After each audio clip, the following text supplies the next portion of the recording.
the perfect way to look out into the crowd and see your books high-fiving you. It's true.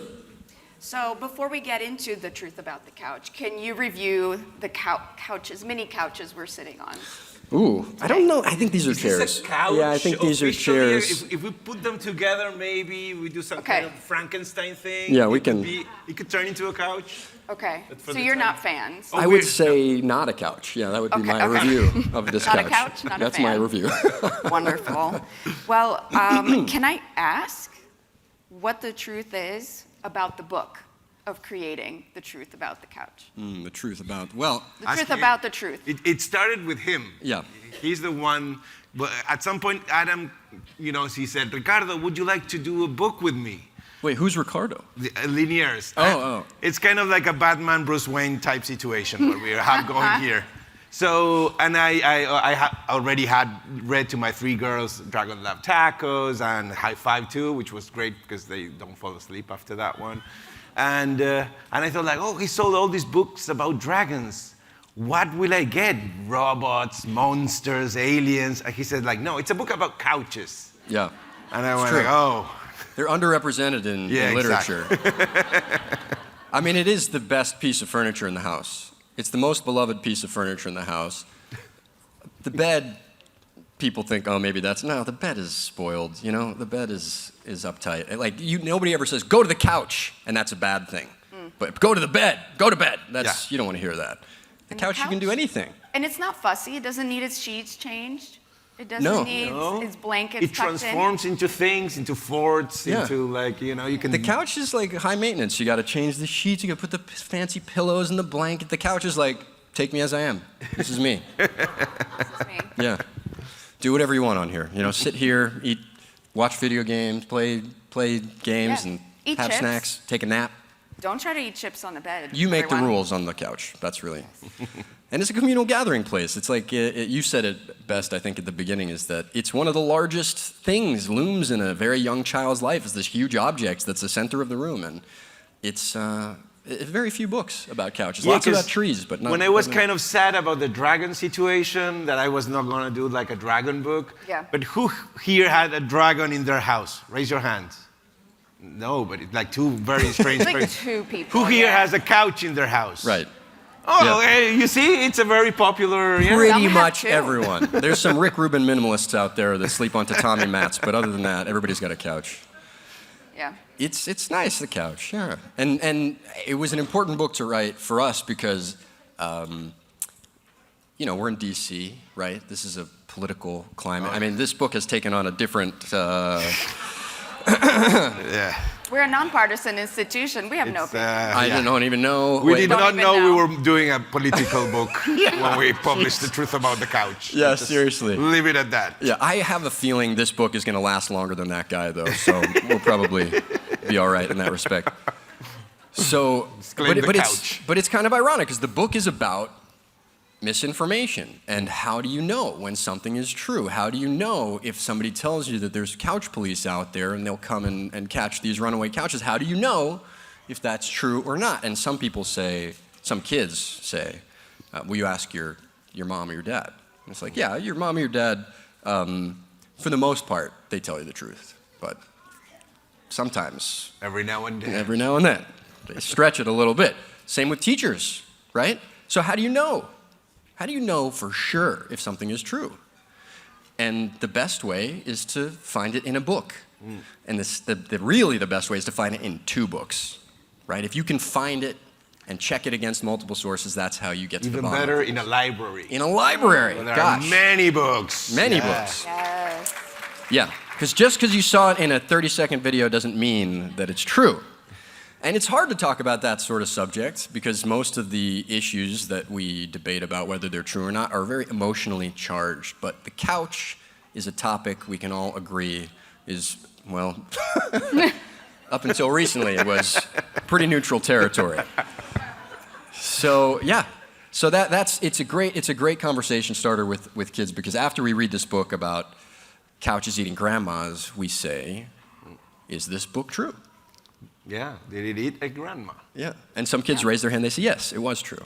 It was in a book, so that means it's true. And we go, oh, is everything you read in a book true? And it just begins to start a very interesting conversation about what is true. I remember when Stephen Colbert started his Colbert Report back in the late 2000s or early 2000s, and his first show was about truthiness. And wasn't that cute back then? Truthiness? Yes. It was like, oh, that was so nice. Like, oh yeah, they would pretend like it was true. And now it's like, we live in truthiness. We swim and breathe truthiness all day long. And Kind of saw it come. Yeah, because truthiness, I remember the definition was something that he didn't know it was true, but he felt Yeah. like it was true. Yeah. And now that's like basically everything. The concept of truth is kind of up for grabs. yeah, And it's heartbreaking. I thought the Pope wore a cool puffy coat. Yeah. Did you see that? The Pope wore that cool puffy coat. I was pretty sure that was a real thing. It's not. The Pope is Argentinian. I just want to put that out Yeah. there. All right. Me, the Pope, and Messi. It's generally how people refer to as the Trinity. Do we have any Argentinians in the house? Yeah. Yeah, there's always a couple of Argentinians. Yeah. Who are like, oh, She's no, like, oh, it's Linears and that. Who's that other guy? muchachos. Okay. Yeah. So that was kind of where the nice thing is you don't need to know that to read this book. It's a silly, fun book, very fun book to read aloud, but there is that opportunity Yeah. to start talking about stuff and then learn Yeah. something new. I love that we have the ASL interpretation here. But how do you know that what she says is true? Well, I like to sometimes learn new words in ASL. Okay. Like, for example, Let's see. Let's see. catapult. I thought it was more like a thing Yeah, like I was that. hoping for like a real. I think that's a trebuchet. What though. about like? Oh, that's a trebuchet. when you go the? Yeah, like, We're putting her on the spot. It's not fair. how about couch? Oh, couch. Oh, I like Okay. that one. So now Like we all that. know couch. Because it's like a thing, and then you have the armrest. The arms. And what's truth? What's truth then? Truth. Truth about the couch. Wait, did you see the two-finger couch? Truth and couch? Truth Yeah. couch. I like that. Wow. Yeah, this is great. It's like a feedback loop now, where everything we say is signed, and then everything that she signs is what we're saying. Let's have a hand. Yeah, big Let's round have of a hand. applause. Woo! Like this. Yeah. Let's do the thing. This is fantastic. This is fantastic. So yeah, it's Beautiful. been, and I just want to say, if you can't tell, we've had such fun working together. It's really a dream. Like, what a pleasure to be able to travel with this guy, and he draws these beautiful pictures. And sometimes we'll just be sitting having coffee, and he dips his paintbrush in the coffee and draws a picture and hands it to the waitress and makes their whole day. It is just like a kind of a magic. Oh, you also have to leave a tip. You Let's do. just say Yeah, we still leave a tip. the We drawing do. is not enough, not even to cover the tip. Yeah. I can't pay my bill with this. Not yet. But in Argentina, I think Oh, yeah? he can do that. Yeah. Oh, in Argentina, yeah, I don't leave tips there. Yeah, you just like Picasso. Yeah, again, it's Pope, Messi, and then Argentinians. We're a very humble people. Yeah, very humble. This is our Learning main so much. trait. Yeah, it's very Yeah. humble. I didn't see what Argentina was in sign Oh. language. Number one, because we won That's the it. World Cup. That's it. Oh, okay, That's okay. the World sign Cup for makes you Argentina. be the number one Yeah. for 4 years. I don't know if I believe that that's the truth about Argentina. Oh, I don't know. That's a good news. So you should ask We need a questions. second source. You gotta ask Any librarians questions. in here? That's really the lesson. That's how you find out. That's how you find out the truth. Is you have to keep asking questions. Ask as many questions as possible. And here's a good tip for everyone, but it's mostly the small people in here. If you're ever in a situation where someone is discouraging you from asking questions, do not trust that person. Okay? Yeah. Yeah. Yeah. What if you're in a class and you want to keep asking questions about dinosaur and the teacher is like, it's math time? Well, there's always that one kid Yeah. in the class. Which one of you is that one kid? It doesn't happen so much in elementary school, though I would love to see this happen in elementary school. But when you're in high school and college, there's always the kid that raises their hand that doesn't have a question but just wants to prove how smart they are. Yes. But it would be funny to see that in elementary school. They're like, actually, circles have no sides, and the nice thing about Pythagoras is that... I had a very, like, when you have kids, you know, for a while you think, oh, I'm going to blow these kids' minds with, like, all my knowledge. But, you know, eventually they'll outsmart you because they'll know how to use the hologram machine or whatever. And you go, Plug how you do in. you turn the hologram on? And then you will go, oh, Papa, it's like this. So I thought it was far away, but when my kid, like Matilda, my first kid, turned 5, she was really into dinosaurs. So I had fun drawing the dinosaurs in the book. So she was all into dinosaurs, and she was talking about dinosaurs, the Staphylococcus and the blah blah blahcus. And then I went. What was that last one? The blah blah blahcus. Oh. It's dinosaur that talks a lot. Yeah. And then I thought I was going to be fatherly. I said, Matilda, you know, one day if you study a lot and you really read books and, you know, you understand the dinosaurs, maybe you could grow up to be an archaeologist and find all about dinosaurs. And she went like, Papa, she was 5 years old. Paleontologists look for dinosaurs, not archaeologists. And I was absolutely humiliated That by a is 5-year-old stone kid. cold. I sent her to bed without like, no dessert for you tonight. You know, you don't humiliate your father. So yeah, That was the lesson of the day. That's that one. was smart. Yeah. It's humbling. It can be. Yeah. So we talked about couches and how that was an inspirational idea, couches. And then you have dinosaurs, and Yeah. you have furniture police, and Yeah. you have black tape that you. So kind of how did you build from couch to all these other fun elements of the book? Who contributed what? Well, the funny thing about picture books is they're really not meant to be read silently. Very few people sit and read a picture book to themselves. And so it's really a book that's intended to be read aloud. And in a lot of ways, it's a book with visual aids that is intended to be performed. And if you've ever really enjoyed a picture book, I'm sure you have either performed it or enjoyed watching some dedicated reader perform the book for you. So I think everybody's had that experience in this room. And the nice thing about this book is that it is a presentation. There's two characters and they're giving this presentation. And so it very much is like a book, because in this book we literally have curtains that open to begin the book. And when you read a picture book and you turn that page, it very much is like drawing the curtain back on the next scene of whatever that might be. And the best picture books take advantage of that.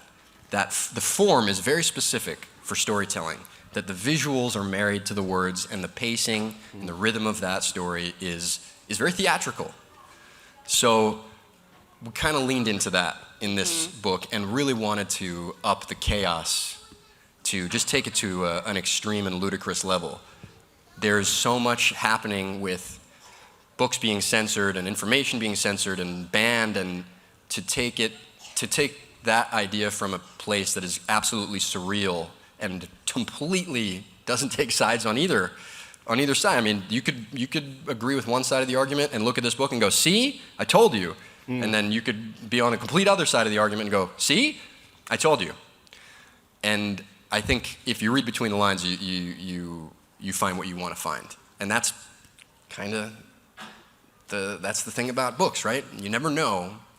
The ones that really hit you over the head, they're like, you know, bullying is bad.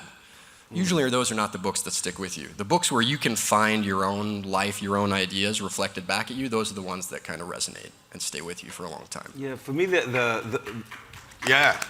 Oh, Very smart. I was going to say something if he got applause, like I'm saying nothing now. Yeah, what he said. It was no. For me, I have a daily strip. So generally, that's not like my day job. They're swapping out. It's a daily strip. We talk too much, and the hands got tired. So I have a daily strip, and that daily strip, I kind of do it for me. You know, like what daily strip I would like to read in a newspaper. So when I do books for kids, generally I'm thinking like. At the beginning with the first one, I was like, why do I want to do this? What do I want to say to a kid? And I figured out, you know, I didn't want to teach kids anything. Like, I don't care, you know, if your kids brush their teeth. Like, I'm not going to do a book about like how they should brush their teeth, because I barely get my 3 kids to brush their teeth. I'm not responsible for your kids, or if they eat their broccoli or don't. Like, I don't care. I really don't. The one thing I do care is that if they read a book of mine, or in this case, mine and Adam's, is if they finish the book, something happened to them, maybe they make them laugh, maybe they made them curious about something, maybe they're even scared or you know, sad. You know, some books make you sad. Enough that they've had like a big feeling that they will go to their parents and go like, give me another one of these things. Yeah. You know, give me one, like just one more linking the chain. It's easy to write a boring book. Oh yeah, super. It's easy to write a book that says, brush your teeth. But if you can take an inanimate object and put words and pictures in there that make people squawk and snot and laugh out loud. I mean, it's just such a weird. Imagine somebody's alone in the room and they open this thing, it doesn't move or anything, and they start laughing, or they start laughing with their kids or with their whole family. That's a kind of magic. You can't. It's also kind of counterintuitive because generally we'll read kids to our kids for them to go to sleep, right? Right. Because this is a problem I had with High Five. I would go like, okay, Emma, now it's time to go to sleep. Can you read High Five? I went like, okay, here we go. And the whole book is about like hitting the book and doing high fives. And It was inspired by the movie Bloodsport. And I'm all screaming and having fun. And then you go like, okay, now go to sleep. And they're like, okay. Yeah, those are not the kind of books I write. I I want to get them riled up. Yeah, that's our thing. And speaking of which, could we do some questions? Okay, We can do some questions, but can I ask you, on behalf of the young creators in the audience, what do you do when you create something you care about and people don't like it? I have some reviews That's as called examples. That's called creating things. It's called Are you going to creating read some things. one-star I'm reviews? going to give you some one-star reviews. Okay, let's of see the it. books Let's hear that it. you wrote. They said it was cool. That's fine. Okay. So I can take it. If I cry a little, it's only because it's dry in the air. It was a little bit harder to find one for you, Linears, but I people got one. really like what I But do. got Oh, one. yeah, yeah. I was like, this is boring. Interesting. Oh, but no, I interesting. found something. Placating the masses, I see. Yes, yes. Here's one about Adam's book, Those Darn Squirrels. My son loved Dragons Love Tacos, shout out, by the same author and illustrator, but this book was super, in all caps, disappointed. We couldn't even finish it. It was so It's very long. boring and lame. It's 4 Boring and lame. and lame. I highly, all caps, recommend Dragons Love Tacos, but steer clear, all caps, of one. How does that make you feel? I think that's a great endorsement of Those Darn Squirrels, which Yeah. is still one of my favorite books that I've ever so. written, the first book I ever wrote. And yeah, I love Those Darn Squirrels. So definitely check out Those Darn Squirrels. Feel very strongly that that's a good book. I'll put that book up against. This other person It's said, very sad that I actually am the one that wrote that one. I can't believe you find the one time. Your name so is sorry, Brooke? Adam. I changed my view on that You're book. I everything. read it again and I finished it, and the fun thing was at the can. ending. Yeah. This person said, it makes me angry. This is M Black, so Yeah. another one of your profiles. Yeah. Okay. Are people that, oh no, I'm sorry. It says, it makes me angry that something like this can receive such rave reviews. Oh, it makes me happy that it makes her angry. I hate Why that did I say people her? like I don't this. know. I don't know. Yeah. So much anger sometimes. And There's does a that lot of please passion. you? People are passionate out there, especially Yeah. on Amazon. I very rarely get one-star reviews in person, but somehow on the internet, people are a little more vitriolic. I like Oh, we this got another one? Yeah, okay. No, there's more, Adam, but we're not going to There's keep so many. going. There's so many. Linears, it was hard to find a 1-star for you, but here's a 3-star. I got to get busy on the computer. Yeah. I bought this for my nephew. He liked it for about a week. Yeah. Okay. He usually loves his books. This one, not so much. This is not a Good Night Moon. Okay. Fair enough. Fair enough. Question: do you think I like her nephew? Yeah, his right. nephew. Right. Well- I'm pretty sure that nephew is not a Macaulay Culkin. Yeah. You never know. It's incredible what people. I got an email yesterday. Yeah. A woman had bought a copy of Secret Pizza Party where one of the pages was doubled, and she wrote to me. I swear, she wrote to me to say, "What's this? I paid $18.99 for this book. Please explain." I was like, many school children believe I make the books myself in my Yeah. apartment by hand. Uh-huh. And they'll ask me, like, one of the most popular questions, which we'll get to right now, is how do you make, they go, how do you make this? And they're asking, like, how does the hardcover go on the book? yeah. They How know do how, you they glue know the how pages? paper goes. Yeah, they know how paper goes, but they don't know how, like, cardboard goes underneath. And I have to explain, I don't actually put the books together, but I do have some diagrams if we I want like to get. a criticism thing that Kurt Vonnegut said, because we're in the National Book Festival, so Yeah. a little bit of culture. Literary legend. So Kurt Vonnegut said, like, I understand, like, I get that people will be angry against me writing this book, but understand that it's like getting angry at like a banana split, dessert. Yeah. Like, Yeah. why would you be so angry? Just don't read that book. Right. It's fine. There are other books. you Yeah. know? Sounds like maybe look within yourself Look within yourself. for that yeah. source of anger. How And many the- stars do you give yourself, really? Yeah, really. That's the question. The other one I found, and the last one I'll read, is Nothing to Read. Nothing to read. This Nothing is to Veneers by Nick if No. that's your I don't know secret. what you're talking about. It's like not reading anything. Wow, that's pretty devastating. That's really kind of like metaphysical. Yeah, it is. Like this guy read a thing and then he's just like, Whoa, it's whoa, like whoa! the- What was metaphysical? Metaphysical. That makes man. sense. This is metaphysical. Okay, metaphysical. That was a little metaphysical with Yeah.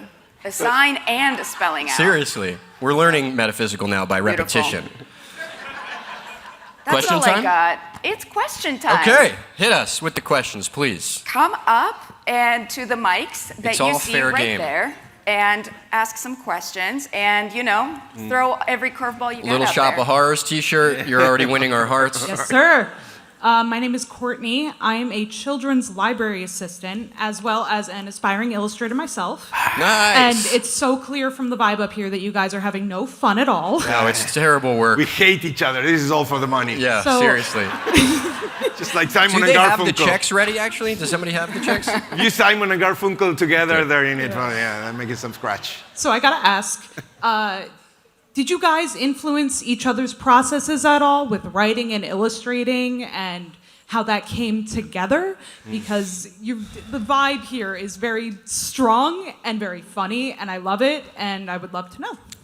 Yeah, collaboration is crucial, I think. Thank you for that question. Collaboration is crucial to a good collaboration.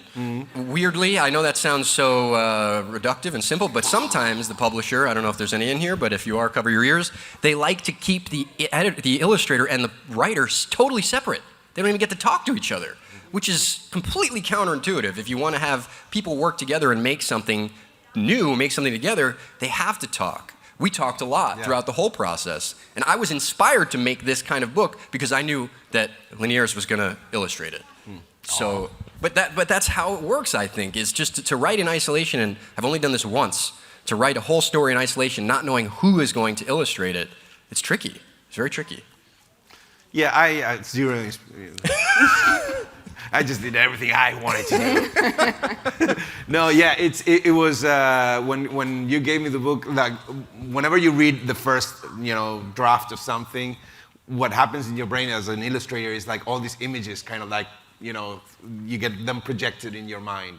And this book had so many fun images that I was just like, oh yeah, I want to see a cop riding a dinosaur. I want to, couches running away or. And then from Eating my grandmas. perspective, it's incredible that to have a talented artist reach into your imagination and kind of bring that idea to life so that other people can see it. Yeah, And of course, it never turns out exactly how you picture it. It's always better if you work with somebody whose work you love. So it's true.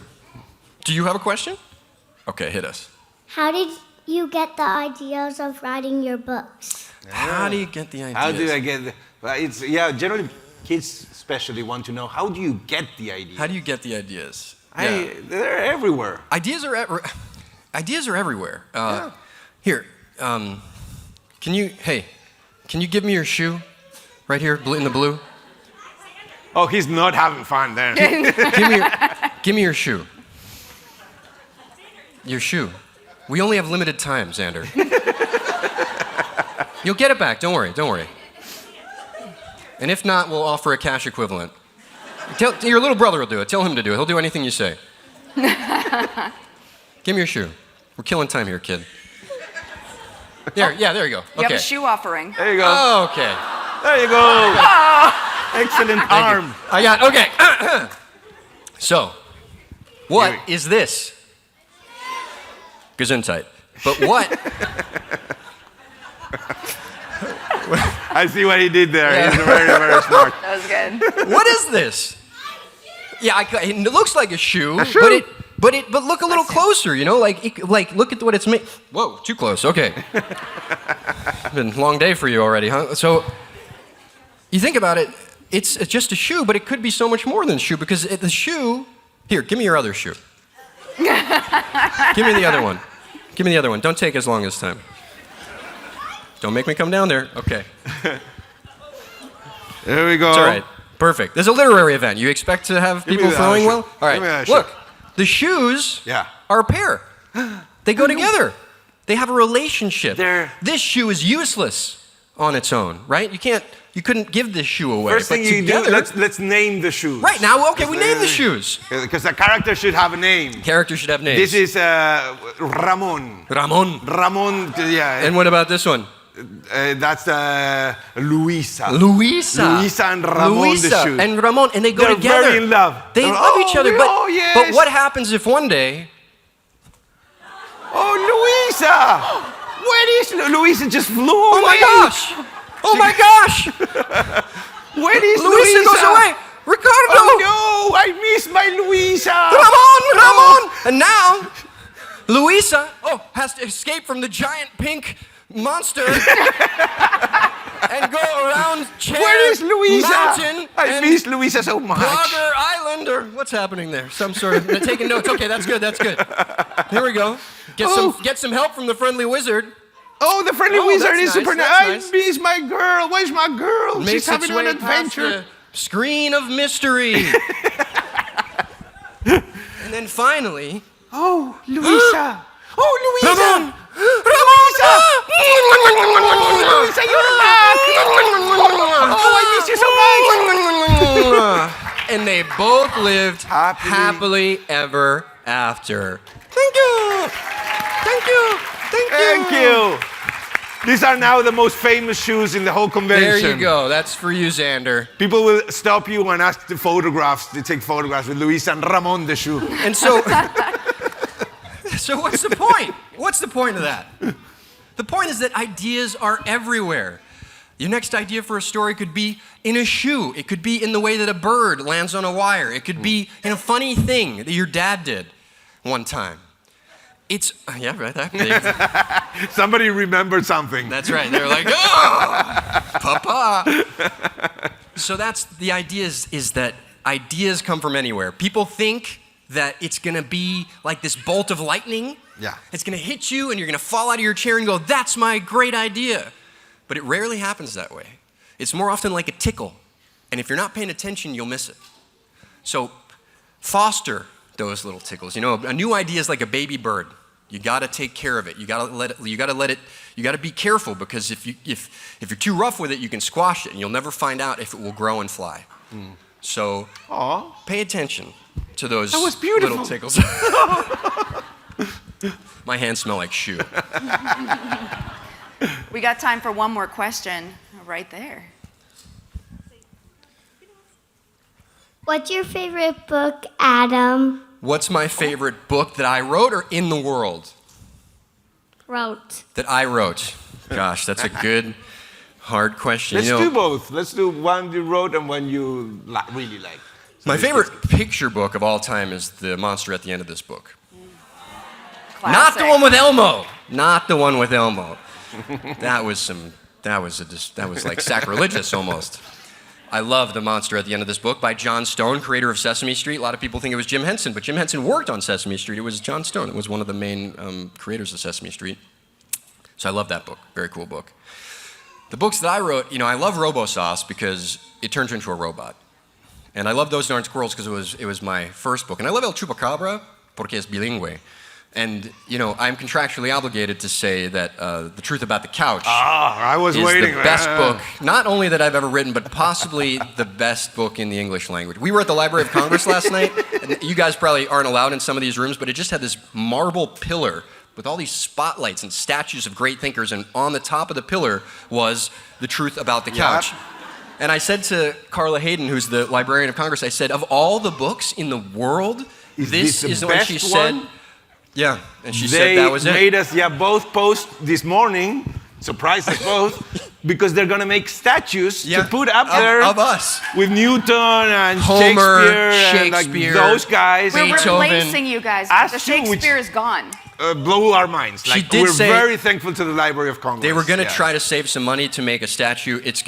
Will be both of us, same beard, same hair. Yeah. Sometimes it will it's have gonna glasses. be like and a sometimes joint not. thing going on, but we don't care. Yeah, we it's don't fine. care. Fine It's with fine. us. Fine with me.